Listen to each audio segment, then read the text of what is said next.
Bonjour, allez, je commence par ma bataille des audiences. Donc hier, j'étais pas mal content parce que par rapport à 10%, hier, je vous avais dit que c'était une série que, bon, je pensais que les gens là, trouvaient ça un petit peu trop parisien, un peu trop bobo. Eh bien, la série est arrivée première, donc à 3,8 millions, donc c'est pas un énorme score, mais quand même. En second, c'était le meilleur pâtissier avec 3 millions, suivi de Grey's Anatomy à 2,7 millions. Et la carte au trésor de Cyril Ferraud est arrivée quatrième à 1,8 million. Donc bravo à 10%.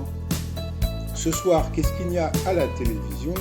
Vous avez Alice Nevers, envoyé spécial, etc., etc. Donc je pense que ça va être Alice Nevers en premier, 911 en second, et puis après on verra. Donc on m'a dit de mettre tous les autres programmes de la TNT. Le problème c'est qu'il y a vraiment trop de chaînes, donc là je me suis arrêté un petit peu à la chaîne parlementaire, hein, donc voilà. Mais sinon bon, après ça vous permet de voir un petit peu ce qu'il y a ce soir à la télévision. Vu à la télé plutôt sur Netflix, c'est une série que j'ai regardée jusqu'il y a hier, quoi. Donc franchement j'ai adoré. Ça s'appelle The Haunting of Bly Manor. Donc c'est un truc de fantôme, mais bon, ça fait pas peur. C'est plutôt super bien fait, une belle histoire d'amour. Dedans, il y a cette fameuse tirade Oh, perfectly splendid. Je crois que je vais en faire un t-shirt quand mon site sera de retour. Mais si vous avez Netflix ou si vous n'avez pas encore, allez voir cette série. Franchement, j'ai trouvé ça trop top. Sinon, petit résumé des discours de midi d'aujourd'hui. Jean-Luc Reichmann avait la bouche ouverte. Le maître de midi était venu avec un barbu. Au coup d'envoi, la première question débile.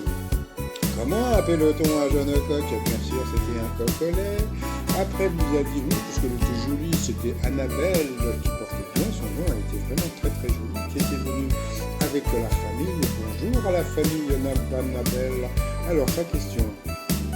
Quel Français devient une star mondiale sur TikTok grâce à Jennifer Lopez, dit Gilo, qui a relayé son titre Moon? Eh bien, c'était qui de Francis Coli que je ne connaissais pas.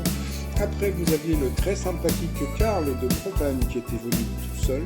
Alors en plus, il avait beaucoup d'humour s'il nous avait dit que Karl, ça voulait dire crétin à responsabilité limitée. Donc, sa première question, durant une séance de sport, le poids des seins est multiplié par 5. Est-ce que c'est vrai? Est-ce que c'est